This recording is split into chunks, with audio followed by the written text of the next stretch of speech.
So I met Jeremy when I was 21, and it was absolutely unaccepted by my family. He was muzungu, he was older than me, he was divorced, he had 3 children. I mean, he was on paper everything that could be wrong. By older, how much older? 19 years older than me. Yeah, I was 21, he was 40. I object also. No, I'm kidding. Yeah. No, it was like people were shocked. But I fell in love with him. I was disowned by my family for 12 years here in Kenya. No. So I lived in the UK, yeah. And I talk about that. I talk about the depression I went through, the suicidal ideation, but then finding strength in our relationship. And it was a very, very strong relationship. Thank God. Yeah, because I left my family for him, effectively. Then he was diagnosed with cancer, and 2 years after he was diagnosed, he passed away.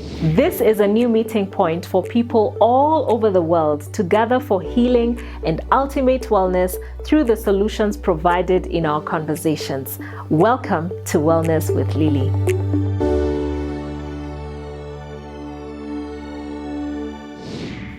Our guest today is no stranger to us. She was here recently teaching us about trauma release. She is a wholeness healer and also a best-selling author. Her books are very interesting because she talks about her love life and the ups and downs of her love life since she lost her husband.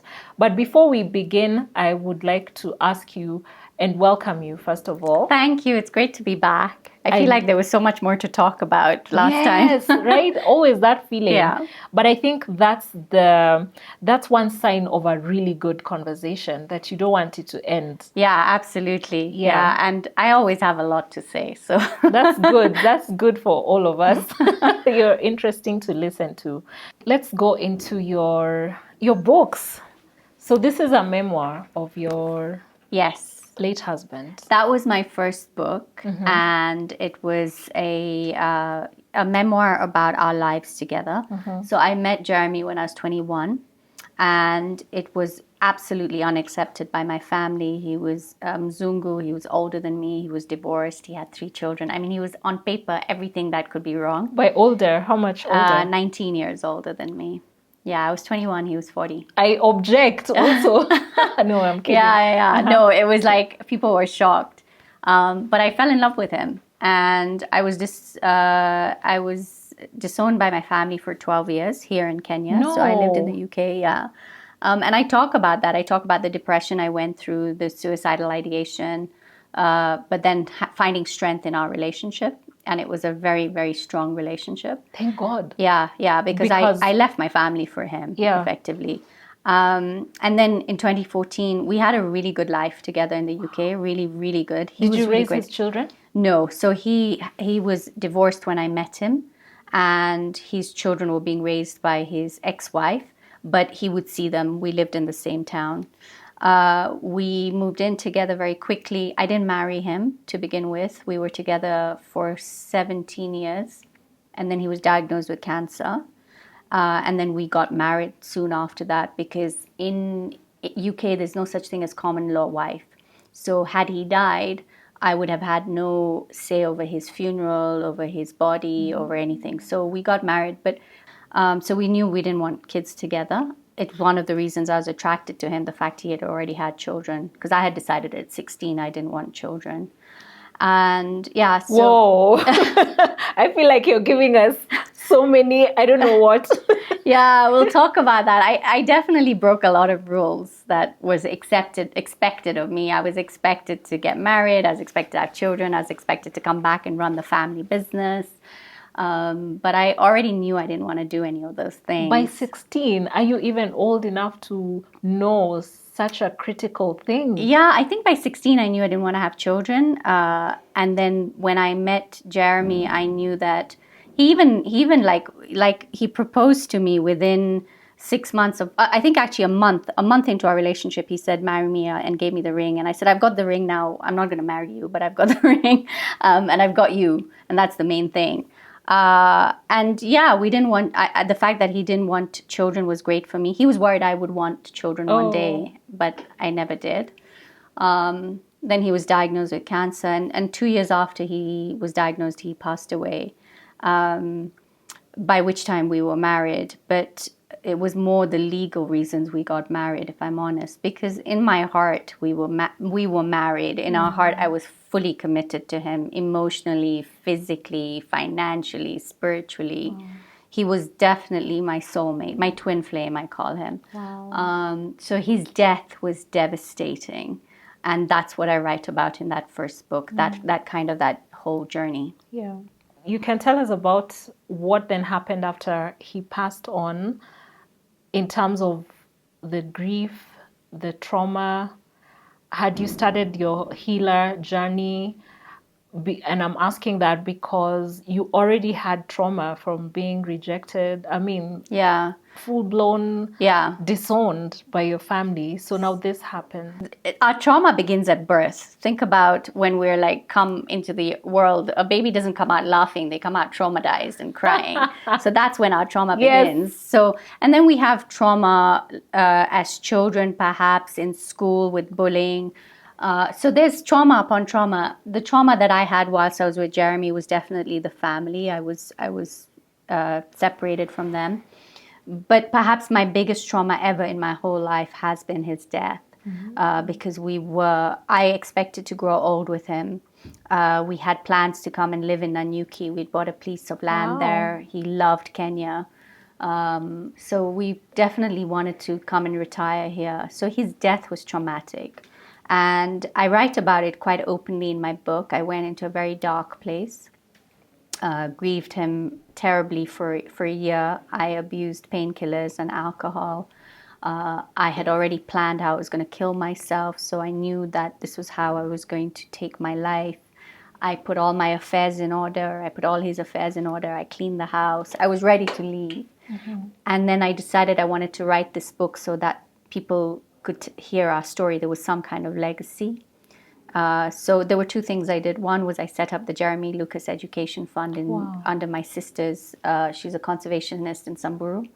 So we support 16 children, in fact more now, 20 I think, children from Samburu and Isiolo through secondary school, tertiary education, and on to, once they get a job, then our responsibility is over.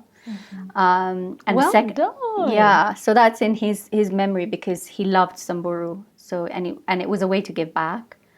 And then I wrote this book, and as I wrote this book, I began to heal, because as you write your story, it's a very cathartic thing. And then just as I finished writing this book, my father passed away from cancer, by which time we had reconciled. We had reconciled after 12 years of being estranged. So, and him and Jeremy actually became good friends.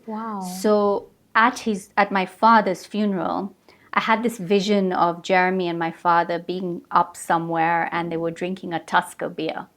Random, very random.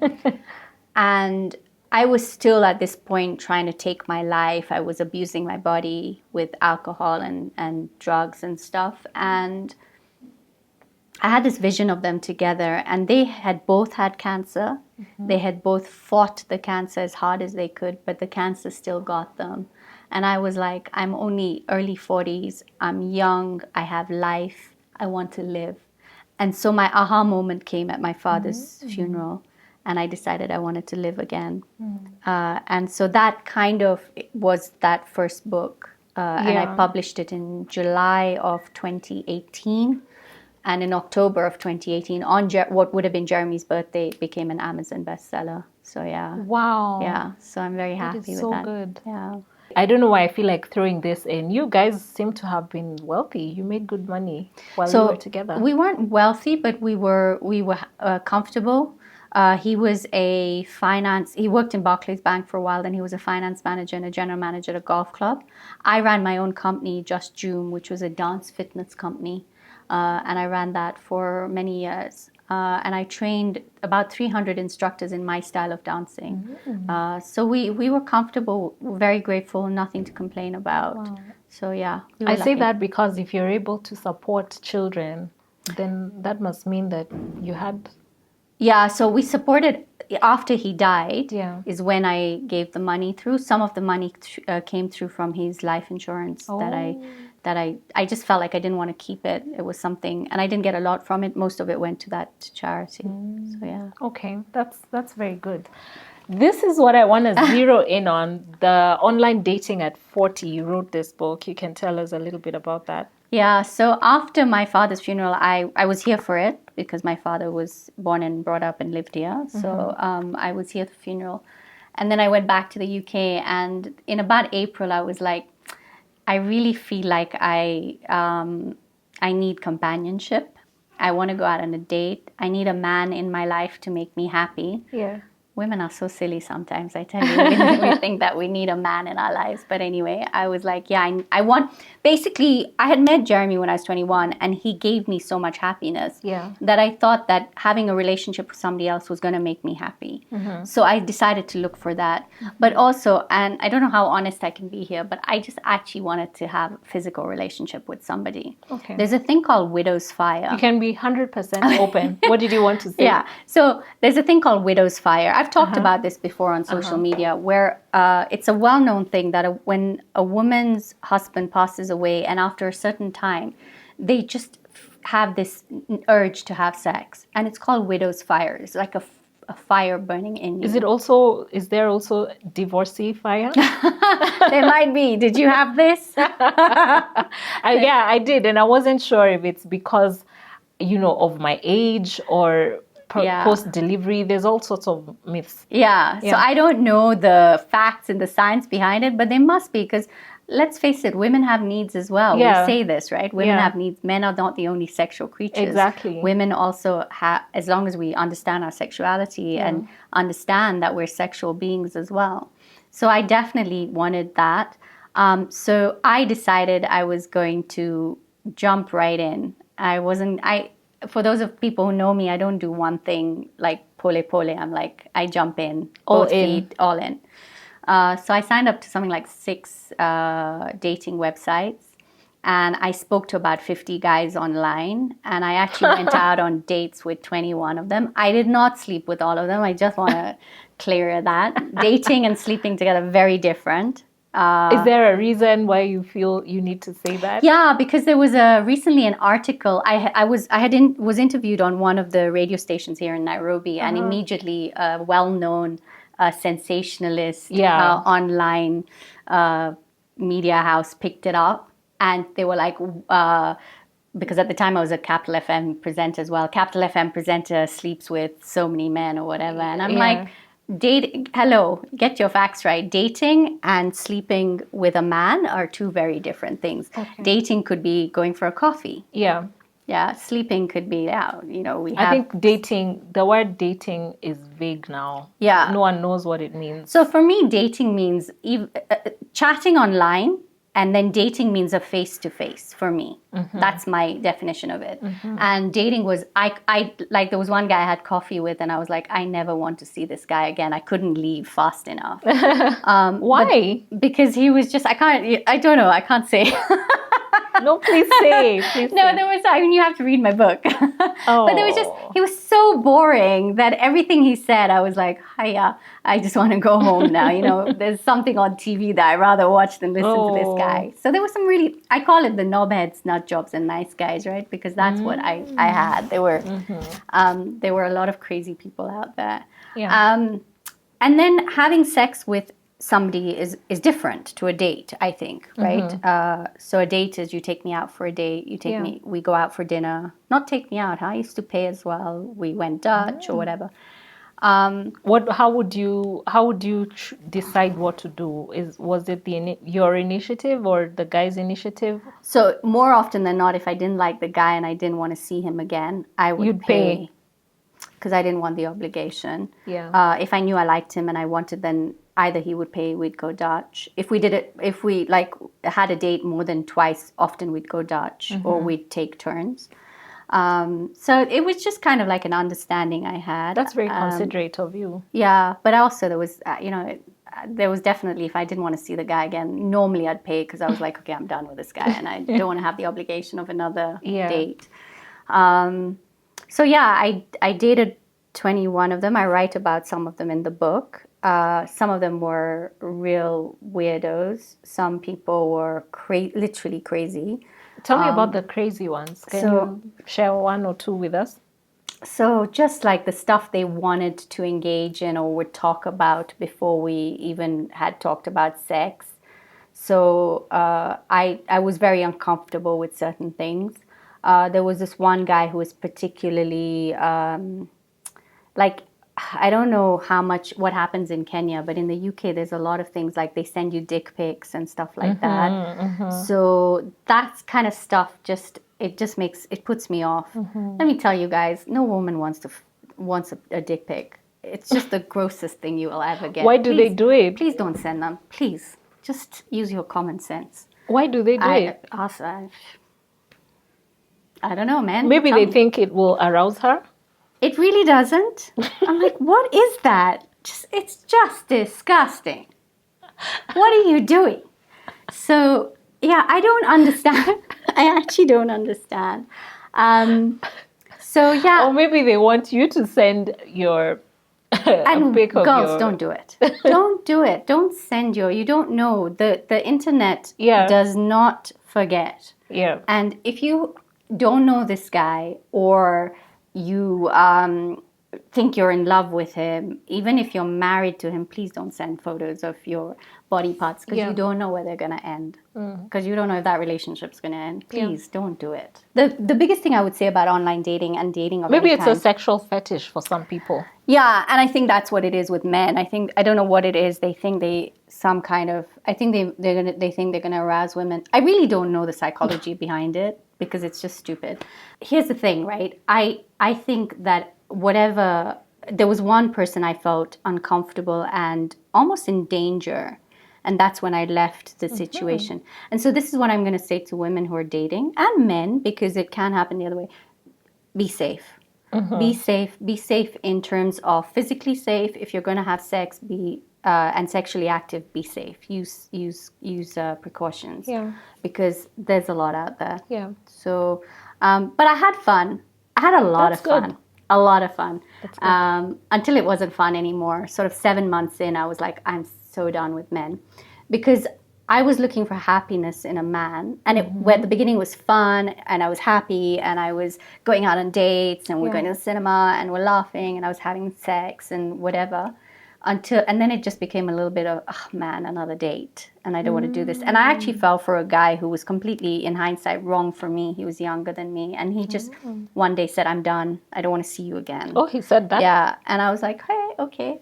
So I was like, no, please stay with me, and then he's like, no, I'm done. And then he left. And I was like, what am I doing? Asking him to stay with me. I'm better than this. And so I decided to stop dating. And I decided to start working on myself because I knew there was something in me that was lacking. Why was I looking for happiness in someone else? Yeah. I truly believe happiness comes from within. Yeah.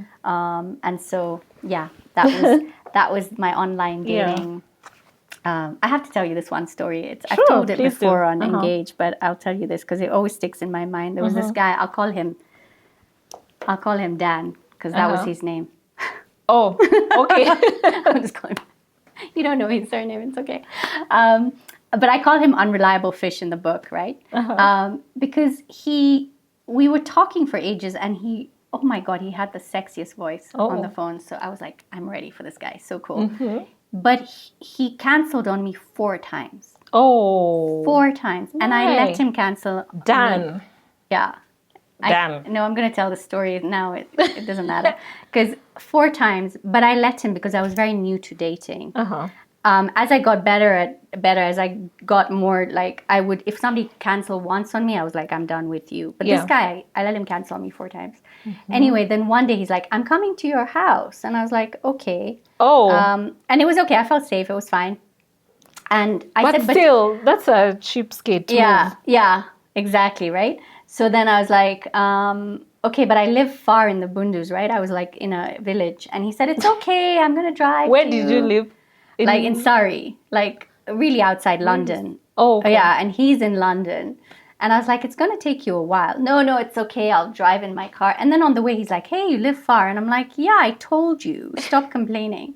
Anyway, he comes, he drives up to the house, and he gets out of the car, and oh my God, Lily, if I told you his photographs on whatever website were so beautiful. He looked lovely, and I thought he was, I'm short, but I thought he was. Anyway, he got out of the car, and he's like, really, and I don't want to sound like a horrible cow, Don't say it. but his photos were at least 10 years old. He was a muse. And he was a big muse, and he was short. And I'm like, what is going on here? Was he shorter than you? No, thankfully not. I mean, if you're shorter than me, then, we have a real problem. But he was short. That's not fair. And when I say muse, he wasn't a muse. He was still younger than me, but he was older than the photographs, right? So I'm like, what is going on? But not well put together. No, like he was wearing this horrible tweed jacket, and I'm just like, and he said he was a lawyer. And let me tell you, have you seen Suits? Mm-hmm. In my eyes, when you say lawyer, I'm thinking Harvey. But right? Suits lied to us. I later found out that Suits lied to us. Why? It makes lawyers look like they're going to be very polished people. Exactly. Yeah. So I was like, Harvey's coming home.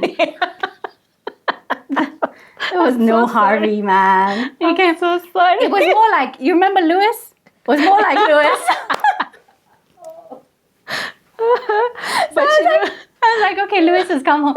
Anyway, so he came in. I was really polite. I was like, okay, he's actually really intelligent. He's a nice guy. He speaks about philosophy and spirituality. Okay, so I was really enjoying the conversation. That's a relief. So it was a relief. Anyway, on the phone, he had said to me, I've only had 2 or 3 girlfriends, but both my girlfriends say I'm a really good kisser. Oh. So I was like, okay. Promising.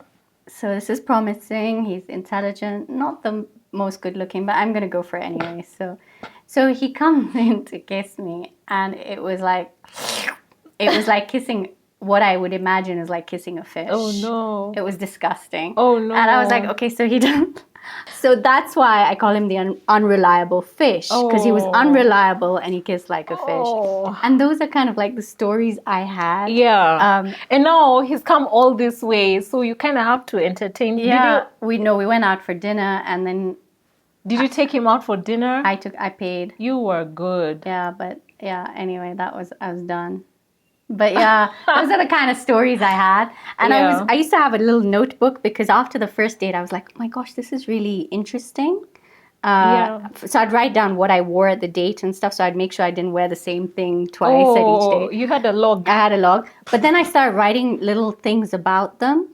And that became kind of my research and development for the book. Oh, wow. So when I look back on my notes, I was like, wow, there's enough here for a book. Yeah. So I sat and wrote the book, and yeah, it got published. That is beautiful. I mean, that is so comical. You can do a sitcom on that. Yeah. I wanted us to talk about some of the lessons that you learned. Of course, the biggest being that happiness is, it does not come from relationships. But maybe you can talk to us about why do we feel like we need to be in a relationship? Why is you being my friend not enough? Yeah. So, okay, look, we're hardwired. And actually, in my book, Happiness, Is It Simply a Mindset Shift? I talk about 10 different techniques. And one technique is connection. Mm-hmm. As human beings, we're hardwired to connect. We're also hardwired to procreate, right? That we're seen to have sex, to produce, to produce children. This connection for us is key. It's connection with family, friends, but also when it comes to a relationship, we are sexual beings. We like to be touched, right? So sex is not just about being in love, which absolutely, if you're in love, then sex is a different thing. Mm-hmm. But also as human beings, we want to have some kind of, think about when somebody's sad, we will give them a hug. So that tactile aspect of touch is very important. Yes.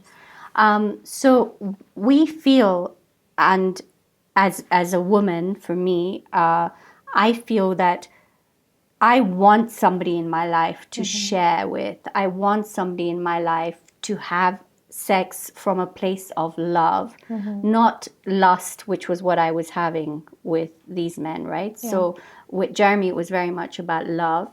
and with my current partner, I'm absolutely in love with him. And sex is different. It's just different.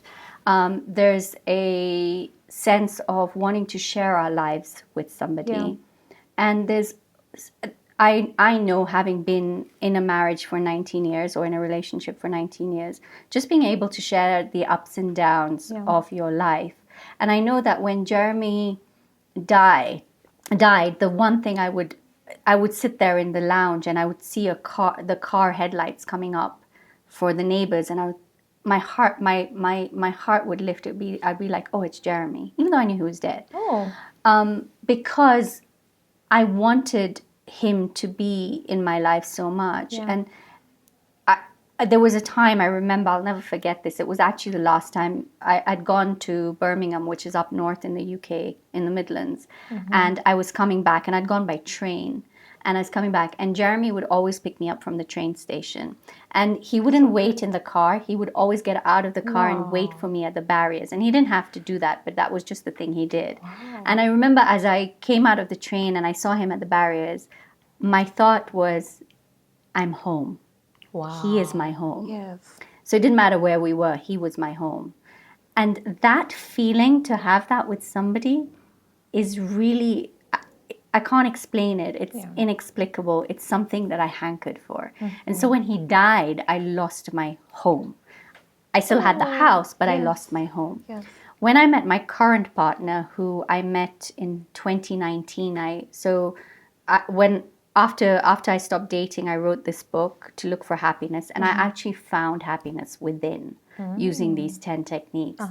And I decided I didn't want to live in the UK anymore.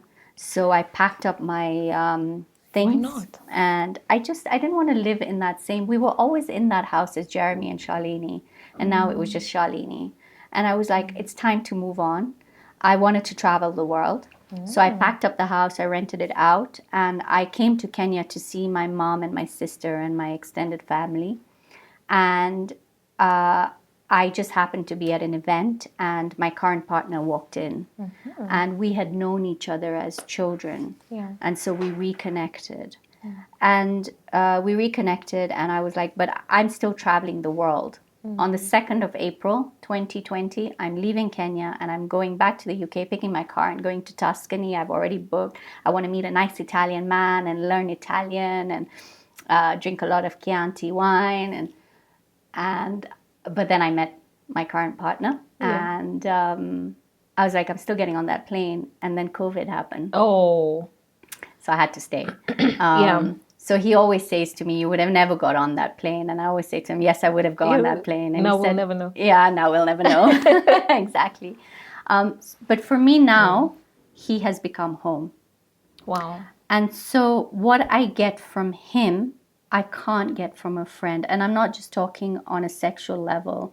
I'm talking from a connection level, from an understanding level, from being able to tell him stuff that I don't want to tell anyone else, because I know he'll hold space for me. Friends can hold space, but a partner who really gets you and understands you and is your other half holds space in a very different way. And for me, having got that the second time now, I just feel that I need that in my life. I get you, but I find that, first of all, I find you've been lucky. Yeah. I am. But I'm wondering, did you ever find home within yourself, really? Because then it looks like Home is Jeremy somebody else. was home, and then now your partner is home. It's a really good question. I think I did for those 2 years or so when I was like, I'm done, I'm happy, I got on with it. But and absolutely, I went from a place of loneliness when Jeremy died to a place of solitude where I could be happy on my own. And I still can be happy on my own. Like I can be in a Nuki for 10 days on my own and not feel lonely, but be alone. It's very different, right? That loneliness and solitude.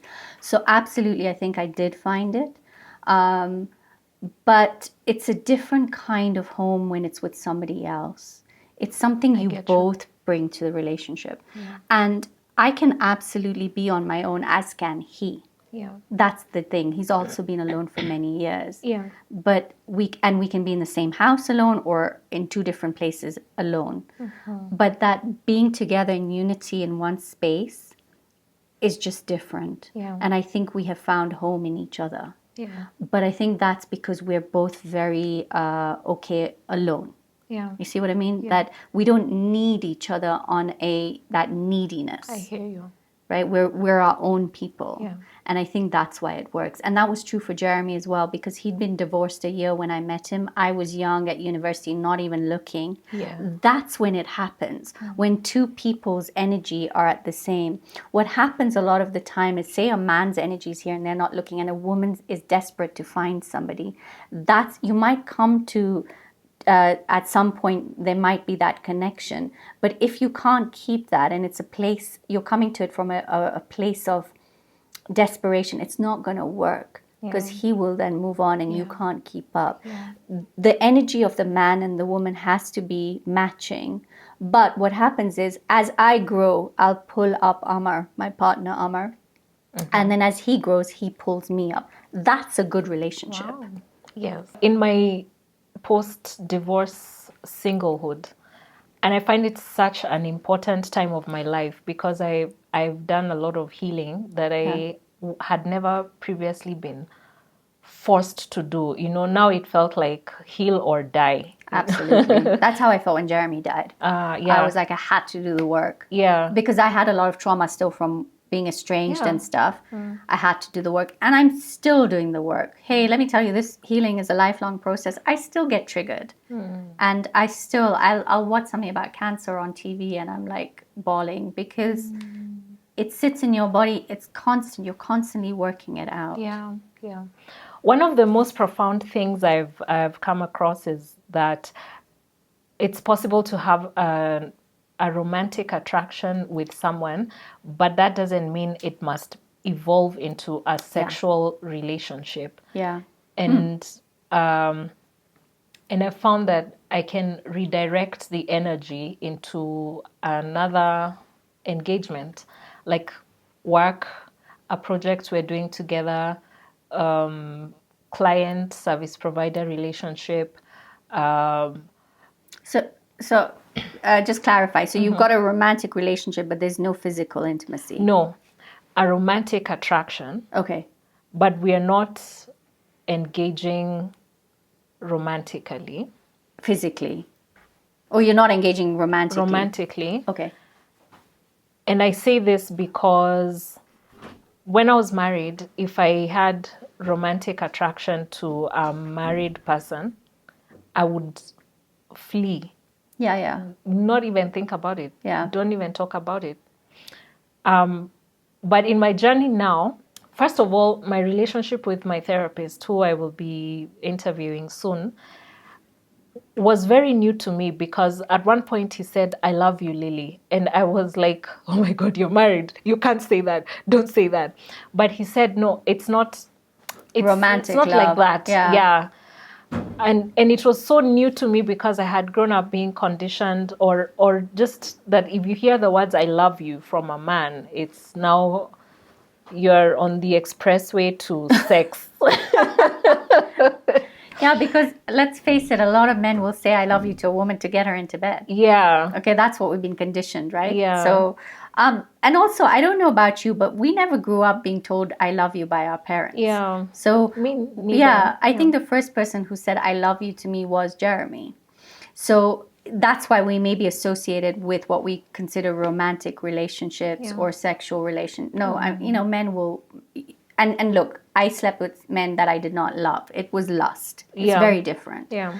But men will sometimes say, "I love you," just to get you into bed. So we have a lot of nonsense around that, and a lot of conditioning around that. But here's the thing, right? We have many emotions, but I look at 5 basic emotions: fear, happiness or joy, sadness, and anger.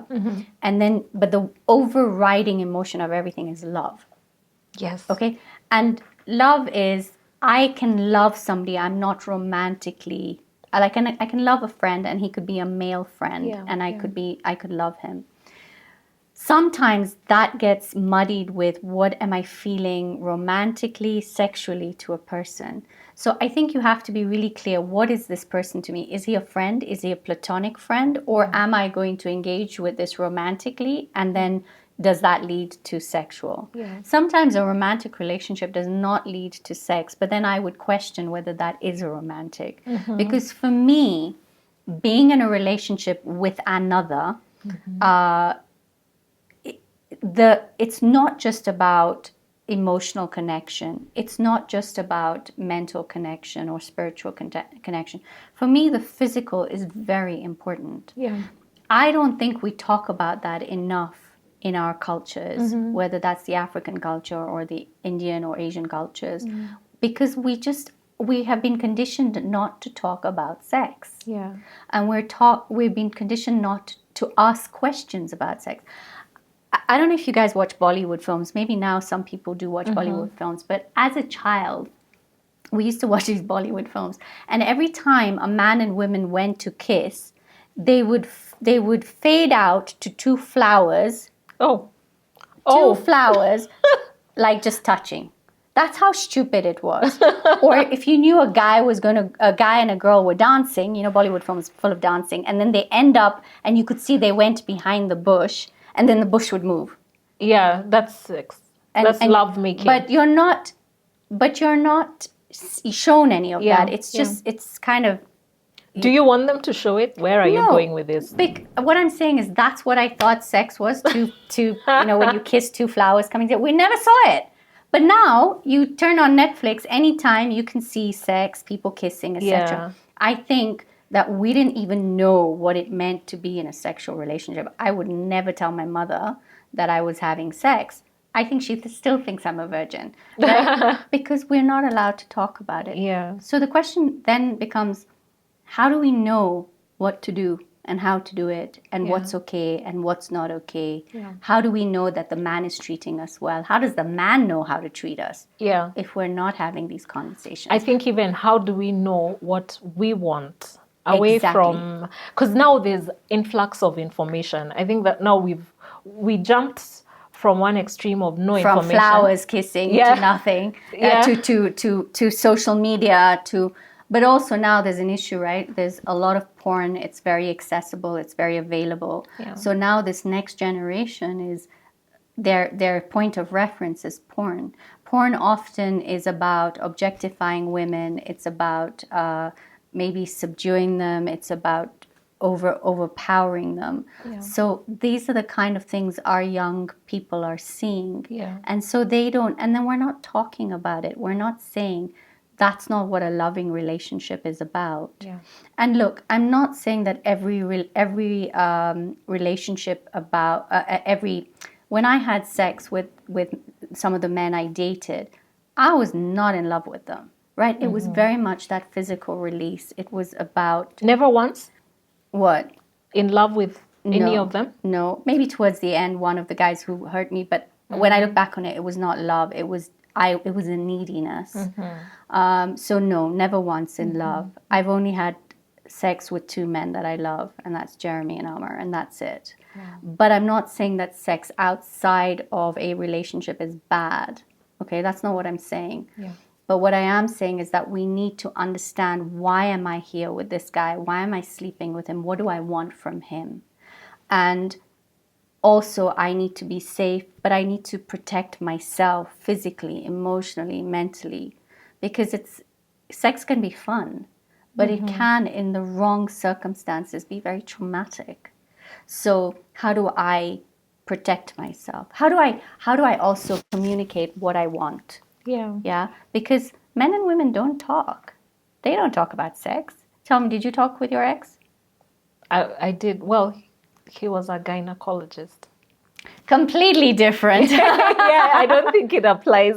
Yeah. Okay, but you talked about it. We did, yeah. Was it useful? It was. Great. It was.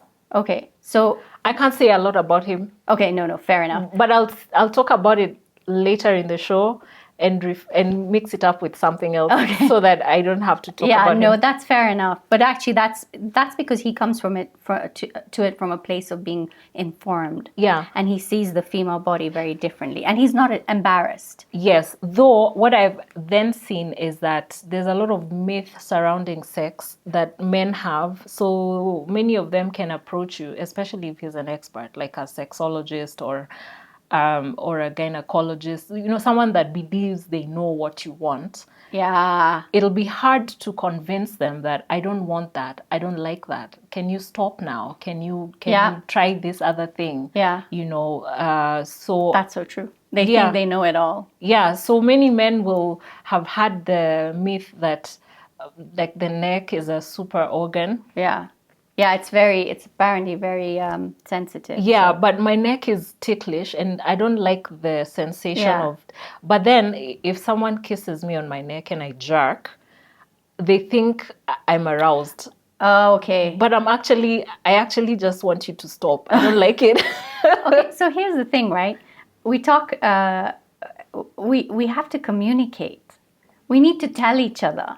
Yeah. Stop, I don't like that. Or, yeah, that's great. More of that. Yeah. We're not told, like women especially, they're so scared to speak. Yeah. Because they don't know women, you're absolutely allowed to talk in bed.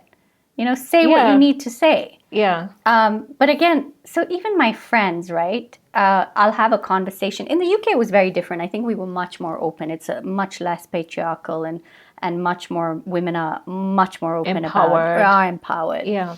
Here, I think it's changing, but it's changing very slowly. And I was having a conversation with a friend recently, and I was just saying, we had sex last night. It was really loud because we wanted to annoy our neighbors. And there's a whole story behind that. And she just went, whoa. oh, well, I just came for coffee. Yeah. Also, first of all, you're telling me about your sex life. Yeah. Second of all, why did you do that? Yeah, why did you do that? Yeah. Exactly. How could you be loud? There are children upstairs. I'm like, hey. So she was like horrified. But I'm like, you're my friend. If I can't talk to you about this, and we can't, and it's a bit jokey as well. It's not like I'm serious. I'm not going. But also, if I have a problem with my partner and I'm not able to speak to him, I don't want to see a gynecologist. I want to be able to talk to you about it. Why are we having this problem talking about it? And the reason is women get embarrassed because they've not been told it's okay to talk about sex. Yeah. Right? Mm-hmm. And that's what I want every woman to... I would love to do like a sex and intimacy workshop where we actually are able to share what we're feeling, how we're feeling, and ask questions. Yeah. Is this okay? Is that okay? No, it's not okay. Yes, it's okay. Yeah. That would be my dream in Nairobi. Huh. No men allowed. That's going to be good. Please call us. We're coming. We're right behind you. I would love it. You're allowed to pass on this question because I think it's very, very personal. And, have you ever had an STI? Did you ever contract an STI from someone? No, I didn't. Mm-hmm. But there was a reason for that. Mm-hmm. I had 4 rules. Gosh, you might want to edit this. No, if you don't want us to. No, I'm fine. But okay. So I had 4 rules basically because I know what men are like in the UK. So no sex without a condom. Mm-hmm. You don't want to wear a condom, you're not having sex. I tell every woman, please do that. Carry them with you. So there's no excuse. Yeah. Hey, I don't have one. Yes, I do. Yeah. Right? 2, no photographs. Absolutely no photographs. Mm-hmm. You don't know where they're going to end. Mm-hmm. 3, no filming. No filming. And 4 for me was like no anal sex. Mm. That is not acceptable. Those were my rules. If you don't like them, Shariako, go. Find somebody who can. So that's why I never had an STD because I made sure that I always had protected sex. And I didn't want to get pregnant either. Oh. I really love your resolve. A lot of us don't have such resolve. So we will go, even with the condoms, and the guy will just convince you not to put them on. Girls, don't do it. Don't do it. You don't want, unless you want his baby, which, fine. But if you don't want his baby, don't do it. And you don't want his little, like, doo-doos. Don't do it. Yeah. Why? What's the reason? It's sliding off, I guess. that's your problem. That's too bad. Get a smaller one. Condoms come in sizes, guys. Look, my body, my choice. You don't like it, too bad. And I want every woman to understand this. My body, how I live. That's true. My body, if I want to give birth. My body, if I want to have sex. My body, how I dress. Right? You don't tell me how to dress. My body, how I eat. Why do you, as a man, have all these rights? Why do I, as a woman, not have these rights? Yeah. And I am unapologetic about it because there is only one Shalini on this earth that's me like this. I absolutely have the right to live my life as long as I'm not hurting anyone. I want to live it my way. Yeah. You as my father or my husband or my brother or my son are not allowed to, and even my mother, my sister, nobody is allowed to tell me how to live my life and what to do with my body. So when I say no, when it comes to something like condoms, sex, whatever, I mean no. Yeah. We are now winding up, and you had talked about techniques to creating your own happiness. Can you tease for us a little? Yes. So in this book, Happiness, Is It Simply a Mindset Shift? I came up with some techniques. So I'll just tell you a few of them. They dealt with mind, body, and spirit. So mind was very much about mindfulness and meditation. Body was, there are a few things you definitely need to do. You need to eat well. You need to exercise, and you need to sleep well. We do not get enough sleep, okay? And women especially, we like up with the kids, and then we're the last to sleep, and we do everything around the house before sleep. So sleep. Eating is really important. What are we eating? How much are we drinking? Definitely no smoking. So those were the techniques. And then there are certain techniques that are really important, like gratitude. Doing a gratitude journal every day. Practicing compassion to other people and to yourself. Self-care and self-compassion, really important. And also altruism. So, for example, the Jeremy Lucas Education Fund is a way of me giving back, really important. And then also things like for your own growth is keep learning. There's a lot to learn out there. So if you're on a course or in going for workshops or reading, really important. And I think the last one that I want to talk about is about showing up and standing in your power and speaking your truth. For me, that's how I live my life. So one of the things I would say is even though I knew what I wanted, a lot of women will go for, I want him to be rich, I want him to be handsome, I want him to drive this car, I want him to be, but that's all great. Yeah. And it was part of it. What you trying to say? We're going wrong. He needs to be kind. He needs to be clever. He needs to be funny. Why? Okay, funny. But more than anything, he needs to treat me well. And when I look at both Jeremy and Amar, the first thing on my list was kindness. They are super kind guys. Jeremy was very clever, as is Amar, very intelligent, both very funny. They make me laugh. That's good. And they both put me first in their lives. Wow. That is the most important thing, because I put them first, right? Yeah. We put our relationship first above all. That's why it works. And I know I'll get a lot of stick for this because people like, you need to put your children first and your parents first. And No. Even the Bible says you put your wife before all else. You need to put your relationship above all else. Yeah. You need to have each other's back. And if you have each other's back, your relationship will work. That's beautiful. Thank you so much for your time and your beautiful energy. Tell us where people can find your books. So my books at the moment are at Textbook Center and Surrey Center here in Nairobi. But otherwise, you can get them all over the world from Amazon. So all the Amazons carry them. Are you able to ship hard copies? Yeah, just from Amazon if you wanted to get hard copies. But they're all on Kindle as well. So you can definitely get them. But like I say, here in Nairobi, just the Textbook Center. I tend not to do the shipping. It's like too much of a hassle. So, yeah. Yeah, but if people want to just reach out, they can reach out to me through social media at JustJoom, JustJoom. So yeah, that's Instagram. So it's Instagram, Facebook, X, Threads, but I have to say I hardly look at anything except Instagram. I'll be on that every day. Okay, so great. Yeah. Great. Thank you, and thank you all for watching. Let me know what your take home is from this show, or what your favorite thing that Shalini has said is. And don't forget to subscribe to this channel if you haven't already. Please please share this episode to all your friends. Let your friends know how they can be healed, even how they can have vibrant relationships.